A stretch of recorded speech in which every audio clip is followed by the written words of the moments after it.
Well, welcome to another episode of Not in the News. This is our second bi-monthly episode, so this one covers August and September. And as always, I have plenty of exciting things to share with you, so I hope you will enjoy it, and I promise I won't be talking for too long. So the update for this episode is about my 75-hour sponsored silence, which I did back in July.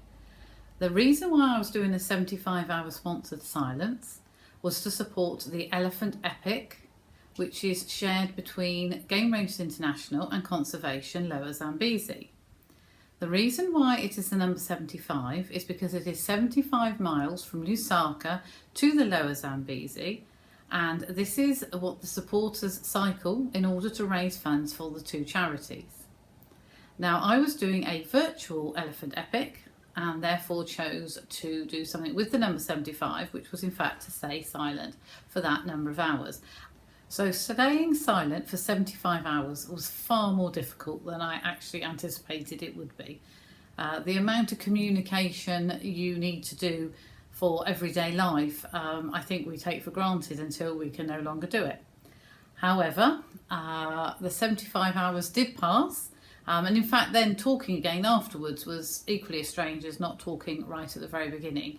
But the reason for doing it was for it to be a challenge. For those people that sponsored me to know that I was doing something that wasn't easy. And it was really wonderful that I felt the support of everybody behind me. Lots of messages keeping me going, and the grand total at the end of it was £1,000 raised for those two charities. Now, I've spoken about Game Rangers International before, being the team behind the Lalai Elephant Nursery and the Kafue Release Facility in Zambia, where David Shepherd spent a lot of his life, where he enjoyed the animals and painting and had many family friends out there.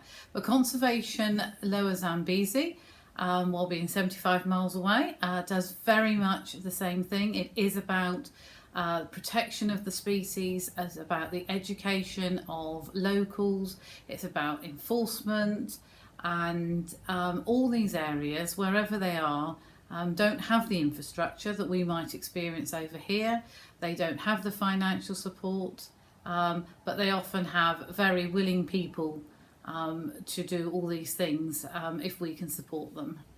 So a huge thank you to everyone who sponsored me, supported me on social media, sent me messages, encouraged me, because your £1,000 raised will go such a long way to making such a big difference to those two charities out in Zambia, supporting the local communities, the rangers and the animals themselves. So thank you from the bottom of my heart. So I'm just going to take a small part of this episode to talk to you about magazines. Right back at the beginning, when I started doing Not in the News, I was talking about the fact that I had taken to read in the Geographical, which is the magazine for the Royal Geographic Society. And because we'd been in lockdown and I had a bit more time, I subscribed and I found some very interesting articles in that one. I also have spoken about articles in Travel Africa, which has been a wonderful way to stay connected to that amazing continent, even though we can't actually get there yet. So that was my second magazine. So I've also subscribed to a third magazine, even though things are getting a bit busier and I might not have quite so much time. But because of the link between the David Shepherd Wildlife Artist of the Year, I've been looking at the BBC Wildlife magazine. And this is another one that I can completely recommend to you. Very different from the other two, of course based with wildlife, but there is a very good mix of very British wildlife, but also wildlife across the world. It is scientific, it is geographical, it has human elements to it, and the articles are very good. They're short snippets, so you can dip in and dip out again. So I'm enjoying getting my issues of those as well. Now, the reason why I've brought that up is because in one of the past issues that I have read, I just wanted to share a couple of articles that I found really interesting. Now, the first one was actually about noise pollution, and it was a study that had been taken part in New Mexico, where they'd actually found, and thinking about it, this seems quite logical, that because of noise pollution, there was actually not so much growth amongst plants, trees, bushes, flowers, as the area required. And this they put down to the fact that via the noise pollution, the pollinators, the various insects and birds that were needed, were in fact missing from that area, and therefore the transfer of seeds and pollens were not happening, and therefore the growth was not taking part.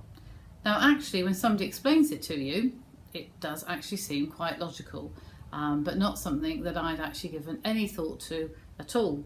So while we are looking at our climate change and our changing in our environment, actually we mustn't forget that noise pollution actually infects all species and not just ourselves when we are complaining about cars or neighbours or music or anything else. The other article that I wanted to share was about a new polar bear hotel that has opened in China. And as all wildlife lovers and conservationists would be, I was obviously shocked and appalled and all those things to read that something like that was still happening, something new was still being built. However, the article did continue to say, and I'm going to share some of the information with you here, that China does actually have a growing animal welfare and conservation movement. This is obviously huge and wonderful. There are over 200 registered NGOs, and some of these NGOs are actually state sponsored. So there is a move further up the political chain towards more care for animal welfare, which is brilliant. There are more animal rescue centres, and city dwellers are definitely looking towards having more dogs within their homes, and therefore that's developing their own compassion for animals. Young people who are being educated about conservation and about the needs of wildlife and wild animals are talking to their family members. They are increasing the communications and extending the knowledge from just their age and their era to those that are older, those that have come from a different generation, which is fantastic. And in fact, the National People's Congress have actually, they banned the eating of wildlife last year in response to the pandemic, but they have also legislated to say that dogs are classed as companions now, which of course any legislation moving in the right direction can only be good. So China's central television has also spoken out against animal cruelty, and so onto the scales, the balance between opening a new polar bear hotel, which is completely wrong on every single level. There are those people within the country that are moving things in the right direction. We just need one side to be racing through a little bit quicker than the other. Now, before I move on to the charity aspect of this episode, I just want to share my green initiative, or in this case, green business venture, and that is a company called Pretty Pink. And here's their card. Now, Pretty Pink is an eco jewellery brand based up in Edinburgh, and it's always lovely to receive presents. And I can show you that I'm sporting one of their lovely bracelets. And they have used all sustainable and renewable natural sources from the Amazon rainforest. They're very responsible about where they get their suppliers for their beads and make sure that the environment is considered, and in fact that they are able to support Indigenous people in their work as well. One of the things that I did find interesting within their little card was that the trade of vegetable ivory helps stimulate obviously local economies in South America, which is great. It provides an alternative to cutting down the rainforest, and actually prevents elephants being killed for the ivory in their tusks. But in 1 year, an ivory palm, which is where you get vegetable ivory from, produces 20 pounds of vegetable ivory. And this is in fact the same amount of ivory that an elephant produces in a lifetime. As always, the links to everything that I'm talking about in this episode will be below the video. So if you fancy checking out Pretty Pink's eco jewellery based up in Edinburgh to see what they've got, then please do. So I want to share with you a new coffee table book. Now, wildlife photographs and images all make very good coffee table books. I know I have had to go out and buy a new coffee table in order to fit all my amazing books that I've collected over the years on. However, there is space for one more, and this one is one that I would like to share with you this month. It's called The Legacy of Love, and is in fact exactly that. It is a labour of love from a lady called Lynn Chitty, who wanted to put something together that celebrates everybody's love of animals. And with the support of Gary Hodges, who many of you will know as a renowned wildlife artist, conservationist and charity supporter, had set up a Kickstarter campaign to fund the production of this book. Now, this book has 57 contributors from charity founders, artists, photographers, sculptors, poets, actors.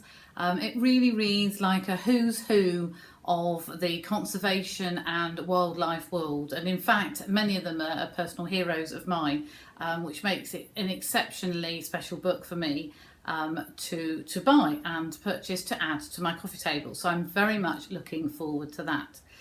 The launch will take place on Friday the 10th and Saturday the 11th of September from 6 till 9 p.m. at the Nature and Art Museum near Gloucestershire. Those of you that have watched these episodes before will know that I also support the Nature and Art Museum because it is close to me and is an amazing place to go and visit, along with a good coffee shop, which is always very important. So why am I sharing this book with you, The Legacy of Love coffee table book? Well, all the profits from this book will be going to those charities that are listed in the book, and I will share with you a list of the contributors and the charities that are going to be involved. So it's an amazing opportunity to support a number of charities all at the same time, whilst also receiving a phenomenal book with wonderful pictures in it and heartfelt words from all the contributors about their reasons behind either their career or their charity work or just their love of animals. As well as it being a good opportunity to support these animal charities, I actually have an extra reason for persuading you to go onto the website, to look at the book and maybe even come along to one of the launch evenings. And that is because I have been chosen to add a poem to the book myself. As part of the Kickstarter campaign, you could enter a poem and help contribute to the fundraising efforts at the same time, which I did and enjoyed writing the poem, but certainly didn't actually expect mine to be chosen to go in the book. So I am still absolutely amazed, surprised, shocked and incredibly pleased to be part of this wonderful initiative, this amazing book, and have my name alongside those other contributors who I personally hold in awe for the work they do. So I'd be very, very grateful if you could go to the website for the Legacy of Love book to consider purchasing it for your own coffee table. And certainly to maybe join me at one of the launch evenings up in Nature and Art. The link for the tickets will also be below if you choose to come along. That would be absolutely fantastic. So I always try to finish an episode of Not in the News with a quote. And this quote I've chosen because it does sum up the recent journey that I've been on with writing the poem, submitting the poem, and being so completely surprised and pleased at having the poem picked and being published. Be brave and embrace every new experience, because some things only happen once. Thank you very much for watching this episode of Not in the News. There will be another one covering October and November, when I think we will start to look at our Christmas shopping with an eco-friendly feel.